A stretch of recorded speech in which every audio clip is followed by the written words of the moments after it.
Bismillahirrahmanirrahim. My courtesies and respect to Honorable Mayor of Cotabato City, Mayor Muhammad Ali Cruz Cotabalao, represented here by Attorney Naomi Tasan.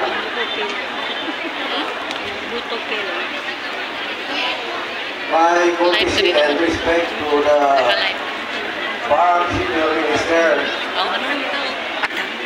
Mulawas Paslamama, represented here by Engineer Wendell Jordalan.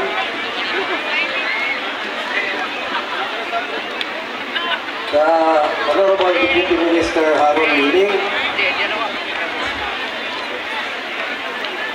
the Director Generals of the Ministry of Basic Higher Technical Education, kasama natin ngayong gabi. Kadami na signal po. Hindi ko na papagitin, wala nito. Director General John Salig, Director General John Madi, of course, yung mga special na mga bisito natin, mga bisita natin, si Mayor Anwar Salwang, yung Nabalawang, Special Geographic Area, si Brother Anwar Salwa, Dr. Nuruddin Salam, si Brother Anwar Alamada, at saka siyempre yung mga directors natin, Tudao Kadun, Director Samira Munit, Director Judith Cobalejo, Dr. Mildred Abbas, at siyempre, hindi maging kumpleto ang mga pangalan mabanggitin natin dito. Although everybody is important, kasama na po yung mga atleta po natin, mga coaches natin, si Dr. Rosiani sa mga yan. Hindi ko na mabanggitin ang mga appointment nila, yung mga trabaho nila, Dr. Sinaida Alonto Unpi, Dr. Mayra Mangkabo, Dr. Tim Sanchez, Dr. Alma Nur Adowa, Dr. Lori Mamalenta, Dr. Leo Maleno sa Bugat Tidal, Dr. Rohana Sinswat, Dr. Edgar Sumapan, at saka si Dr. Rudy Makabula. Yung hindi ko na mag-get, kasi isa lang po, kasi siyempre kami na ngayon, almost 8 o'clock po na tayo, naririto pa rin tayo. At ang importante dito, alam nyo, sinikap po namin na darating kami in time for this opening program for the Barma Act 2025. Kahapon lang po kami dumating at halos tatakbo kami para lang aabot po kami rito ngayon. Pero hindi kami makatakbo kasi plano sila kanali. Hindi kami makatakbo. So that's how we value this gathering. At siyempre ako, I'm so happy na nakikita tayo ulit with all the colorful delegations. At ako po inaniniwala this point in time, lahat kayo gusto natin mananalo. Diba? That's one of the important ends. Itong competition ito para manalo. Diba? So I'm so happy na lahat kayo, naririto kayo, nagkikita tayo, masaya-masaya po, especially yung mga division superintendent. Kita ko po sa mga mukha nila. Kaya hindi ako napatingin sa likuran kasi maraming dalaga di ba? So, hindi ko makatingin. But, alam po ninyo, while talagang masaya po kami, masaya po ako, pero ako po'y nalulungkot.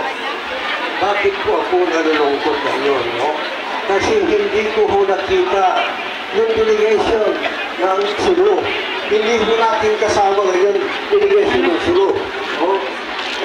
Malaking bagay po na hindi natin sila nakikita dito. Dapat kasama ko sila dito sa Barma. Pero sa dahilan na papagiging ko sa iyo mamaya, kaya malungkot po ako. At lalo po ako nalulungkot dahil po sa nangyari doon sa Assistant Division Superintendent po natin na pinaslang po. At alam po po ninyo sa Ministry of Basic Higher and Technical Education sa abot po ng aming makakaya, talagang hahanapin po namin, of course, through legal means, kung sino talaga ang gumawa behind this event. Kung talagang mahanap po natin yan, of course, ang provincial government of Sulu dapat din gumanaw. Sabi nila, ay gumagalaw sila, they already invited the National Bureau of Investigation para po maimbestigahan kung sino talagang pumaslaw sa Assistant Division Superintendent po natin, si Dr. Sudatria Gaspar o Almayar Hamo. At I think I should ask everyone to pause a little and offer a little prayer, a minute of silence. Mag-offer po tayo ng prayer time in silence po para po with the hope, with the prayers, yung kapatid natin, Assistant Division Superintendent po, sana po ay mapunta sa paraiso.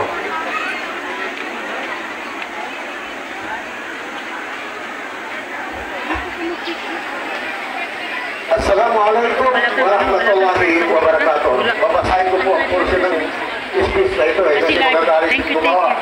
Dito sa tabi ko, ang pati ang gumawa dito, magagalit yung pag hindi ko binasa.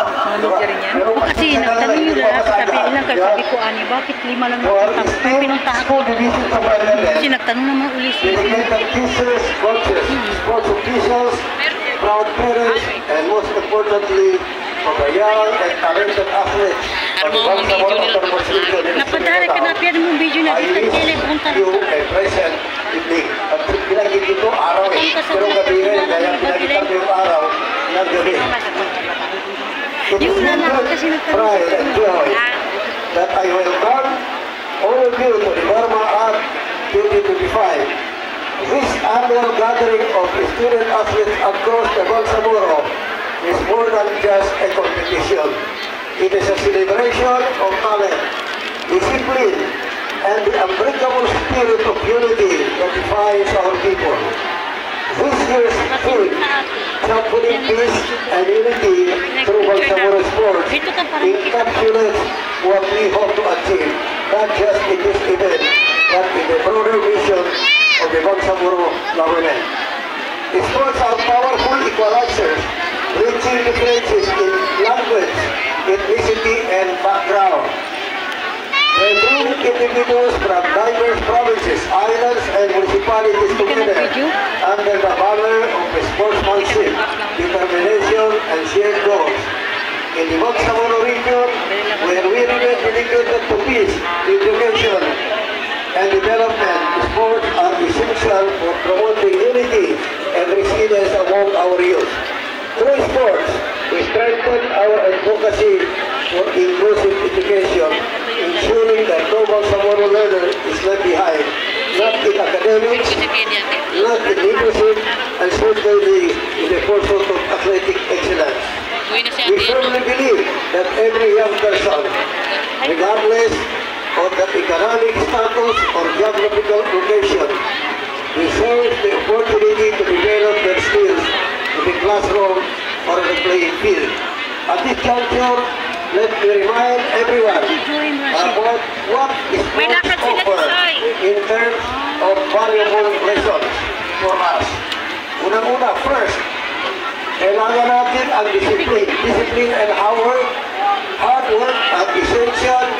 A success does not come overnight. It takes early morning training sessions, countless hours of practice, and a relentless pursuit for self-improvement.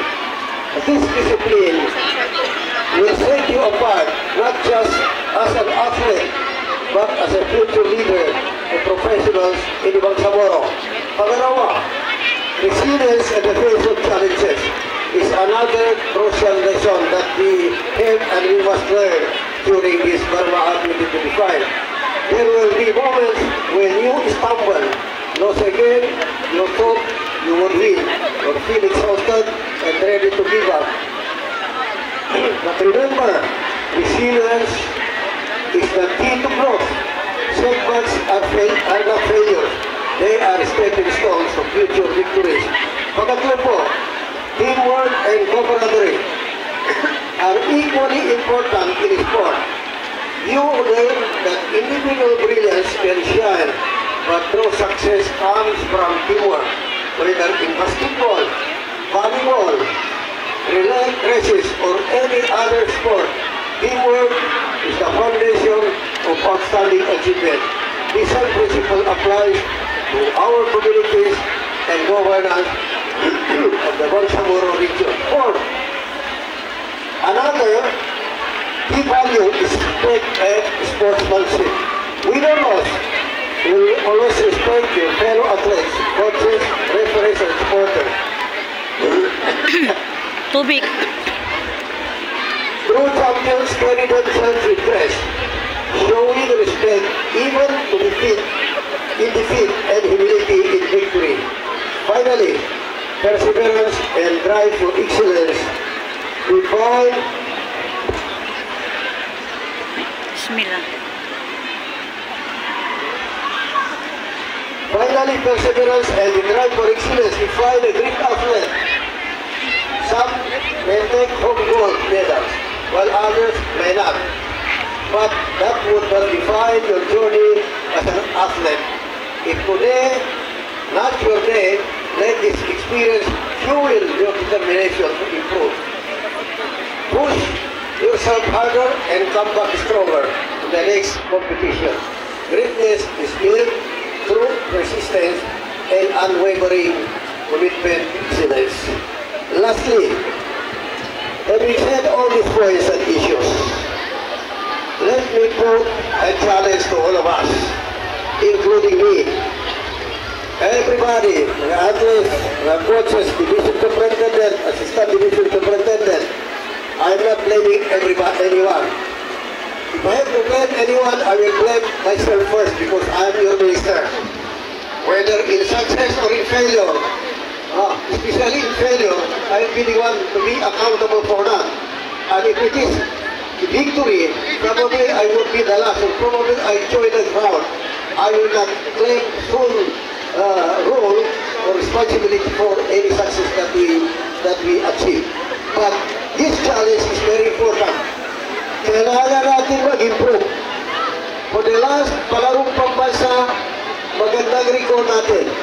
Maganda talaga ang record natin kasi second to the last. Napakaganda po, second to the last. Sa Davao, second to the last. Then, yung sa Marikina, third to the last. Yung sa Cebu, second to the last. So napakaganda talaga ang record Second to natin, the di ba? last. Always. Pero baliktad di ba? Second So ito to the last. napakalaking challenge sa atin, di ba? Kasi I believe lahat tayo, pare-pareho naman tayo. Ibang utak ng mga kasama natin sa Luzon ng Visayas, pareho. Kaya lang siguro, maraming dahilan bakit hindi natin nakamit yung gusto natin makamit. Di ba? We're not saying here na nagdadahilan tayo. Kasi if we have to blame anyone, let us blame ourselves first. And the first person to be blamed ay ako. Ako ang unang masisi dito. Bakit ito lang nangyari sa atin? Kung nagagawa natin, nagiging kulay lang tayo. Maganda lahat yung values na binanggit ko sa inyo. Maganda po yun. Sportsmanship, persistence, etc. Pero mas maganda na lahat ng qualities, virtues na binabanggit ko, plus mananalo tayo. Di ba? Hindi pwede ipantay mo yung lahat ng virtues, qualities na sa atin, pero wala tayong victory. Mas maganda lahat ng meron sa atin, pero nananalo tayo. So this is a challenge. First of all, to me, as your minister, and then yung mga division superintendent, kasama ko po, yung mga sa regional office po, si Victor Kong, kasi naman, sila ba talaga ang focal person natin dito. Siguro, Director Kong, kung mauna masisi, siguro pagalawa ka. Diba? Pagalawa ka. Diba? We have to accept that, diba? We are not a failure, because failure is part of success. But if failure would not be Success. Considered as something, as a lesson, then it was really a failure, di ba?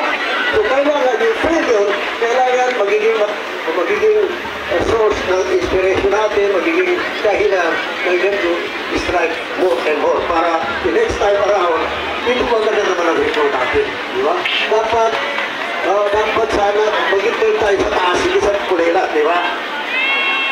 And then, rest assured that the one government, and of course the Ministry of Basic Higher and Technical Education, sa pagsisikap ng isunod natin sa Pilas, meron natin sa dalawa na mga marites ito, dalawa, marites pa ito, dalawa, so talaga nagsisikap nila na yung susunod na palarong pambansa, malayo po sa Ilocos yan di ba? Ilocos yan, yung current na na-approve na budget natin, 25 million talaga hindi kasi yan, di ba? Kaya siguro, kung nakuha natin the 3 previous palarong pambansa and 3 to Pilas, second to Pilas, baka kulilat na tayo, number 1 na, di ba? Kasi yan ang isang dahilan kung bakit medyo talagang very dismal ang performance natin. Kulang ang budget natin, di ba? Kulang ang budget natin. Pero this time, sa tulong ng government at sa pagsisikap natin lahat at sa kanyang Ministry of Basic and Technical Education, meron po tayong in the basket already. We can count the eggs now. We have 25 million in the basket and we can count for that amount. Pero that is not enough. So meron po tayong request sa Barang Governments, sa Conservative Parliament, nadagdagan ng 28 million at we are very hopeful na yung 28 million may dagdag doon sa current na budget natin para sa palarong pambansa. Di ba? Pero kung ano sasagyan natin kung gusto yung barko, pwede naman, di ba? Pwede naman barko. Ano mo yung kapatid natin sa taon-taon barko naman lagi yung sinasagyan nito, di ba? With that, let's pray to Allah na this point in time, medyo tataas naman ang ranking natin. Kaya sabi ko, ulitin ko lang, at this is the last point, all the virtues, all the qualities na binanggit ko kanina, pero there is no substitute na lahat yung meron sa atin, pero mananalo pa tayo. With that, Assalamualaikum warahmatullahi wabarakatuh. Waalaikumsalam warahmatullahi wabarakatuh. Yan po si Minister Muhagir IQM We take the moment of